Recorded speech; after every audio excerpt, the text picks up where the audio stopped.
Olá, que Deus te abençoe nesse momento e traga paz ao seu coração, traga paz e alegria ao seu coração. Quero trazer para você uma palavra, quero meditar com você numa palavra a qual Deus ele tem ministrado ao meu coração esses dias. E eu acredito que é uma palavra bem interessante e que o Senhor ele pode estar redirecionando a sua vida, o propósito do qual eu sei que Ele tem na sua vida, na minha, assim como o Senhor tem feito na minha vida, o Senhor também pode fazer na tua, e por isso eu quero compartilhar. E o tema dessa reflexão que eu quero trazer para você é: transforme a sua dor em um propósito. Como assim? Transformar a dor em um propósito? Sim. O Senhor, Ele permite todas as coisas, Ele tem o poder, a Bíblia diz que Ele é o próprio poder.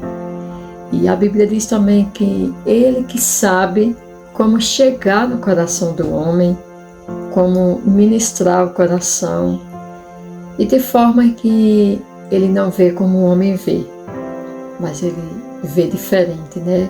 Como está escrito lá em Crônicas, o homem ele olha para o coração, aliás, para a aparência, ele olha para aquilo que está ao seu redor, ou para aquilo que os seus olhos alcançam. Mas Deus não, Ele olha para o coração, Ele olha para a nossa atitude, Ele olha para o nosso comportamento. E é disso que eu quero falar com você nessa tarde, ou nessa noite, ou nessa madrugada, ou nessa manhã, não sei qual é o horário que você vai ver. Mas que o Senhor esteja falando ao seu coração.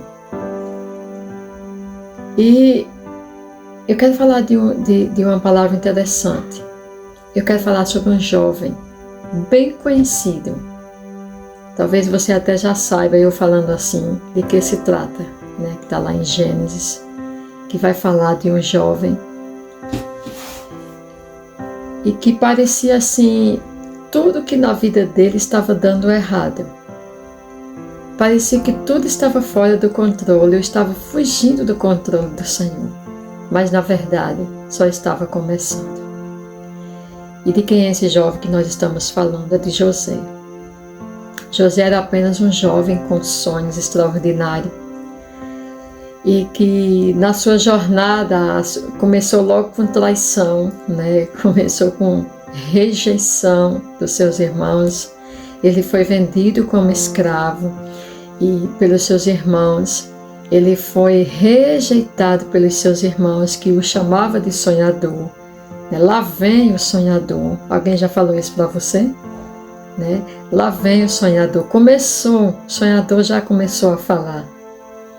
Você já esteve em algum lugar e quando você fala, você sente que alguns olhares não estão se sentindo bem, não estão te recebendo bem, ou não estão aceitando aquilo que você está falando, porque ele tem como um sonhador ou uma sonhadora?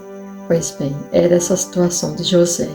E ele poderia ter se revoltado, ter se desesperado, ter desistido, mas José ele tinha convicção, ele tinha a certeza que quem lhe chamou poderia transformar a sua dor, aquele momento, a sua dor de momento, por um propósito muito maior.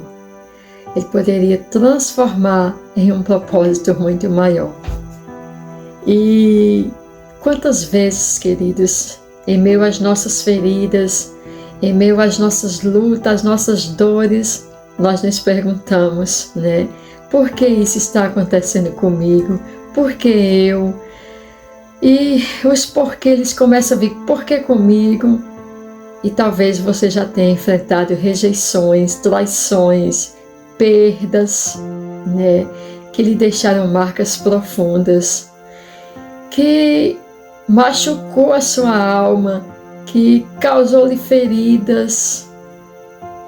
Mas é a partir dessas feridas, é a partir desse ponto que nós queremos aprender com a história de José. E é a partir das feridas, das nossas feridas, que pode ser o ponto de partida para a manifestação de um propósito. No caminho da dor, Deus ele já está trabalhando silenciosamente para cumprir o seu plano perfeito, porque Ele não falha. E muitas das vezes, quando pensamos que tudo está terminado, que tudo é o fim, na verdade é só o começo. Na verdade, é através disso que Deus ele chega, e o Senhor ele começa a fazer. E o que Ele quer que nós é que nós venhamos confiar. Quais são as feridas do passado? Quais são as feridas que no passado elas aconteceram bem distante, mas parece que ainda hoje elas não fazem sentido para você? Pense aí com você mesmo, Pense aí contigo mesmo, onde você estiver, e que quais são essas feridas, e que você possa até denominá-las, porque eu creio que a partir de hoje, em nome de Jesus, essas feridas elas vão ser curadas, tratadas, e você vai ver que tudo isso não estava fora do controle de Deus, mas ao contrário, o Senhor está no centro, trabalhando para que tudo saia conforme Ele tem planejado para mim, para você. E você pode confiar em Deus, que Deus ele está no controle, mesmo em meio aos caos. Mesmo em meio aos caos, você pode confiar que Deus está no controle, mesmo em meio aos caos. José ele foi vendido, primeiro ele foi rejeitado pelos irmãos, depois ele foi vendido, e surgiu ali todo o embaraço, uma mentira. Ele foi vendido como escravo, e na verdade ele era morto, mas como o propósito era de Deus, Deus não permitiu.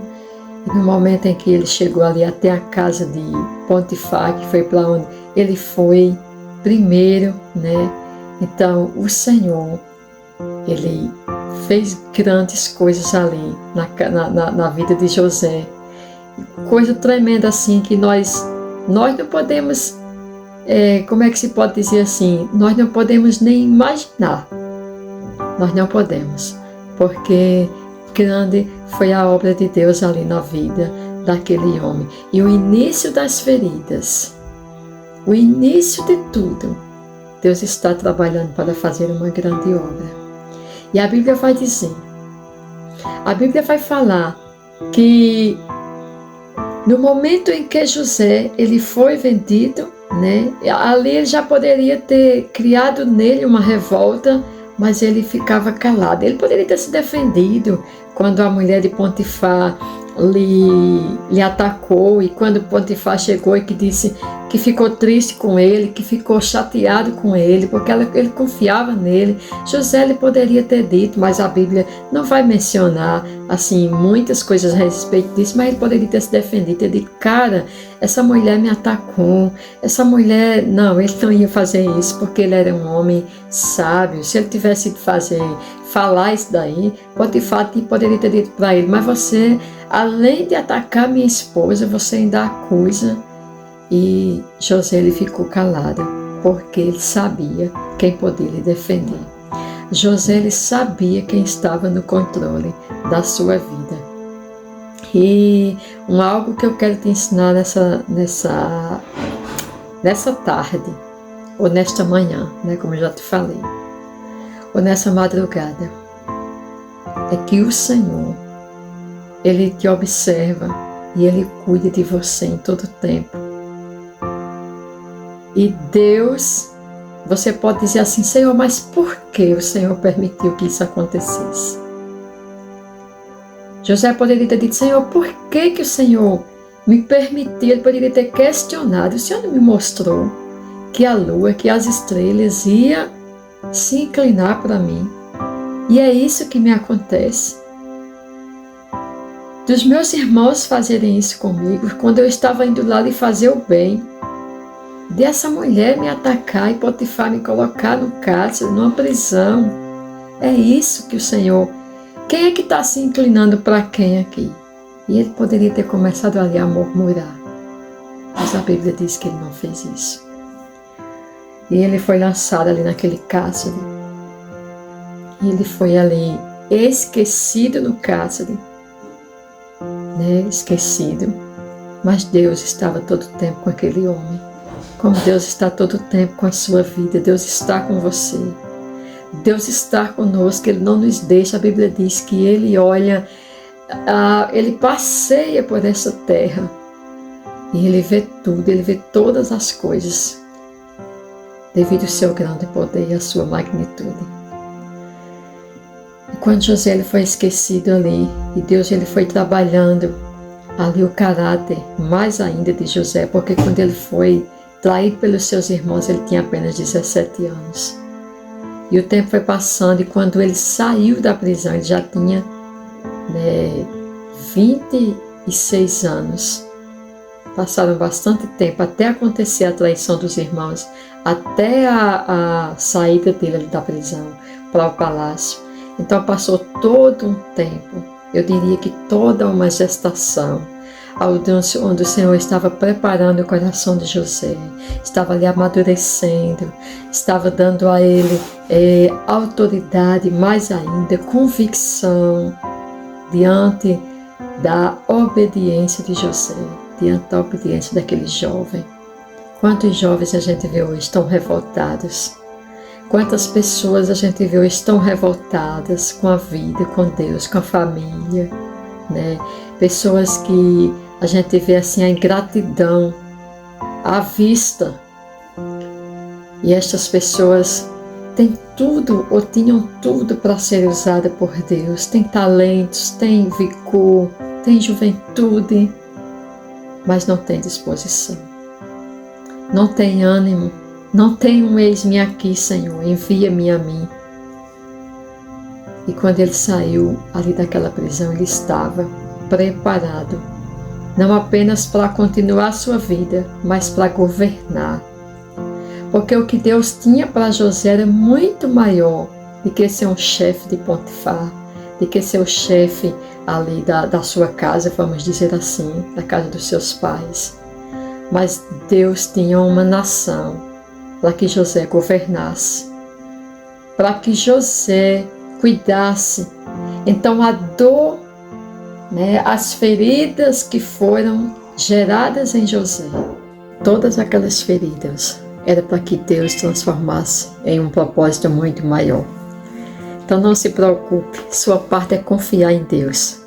Sua parte é saber que Deus, Ele tem sempre o melhor para a sua vida, para a minha vida. O Senhor tem sempre o melhor. Que Deus te abençoe grandemente e faça você enxergar o melhor de Deus para a sua vida. Deus te abençoe, em nome de Jesus.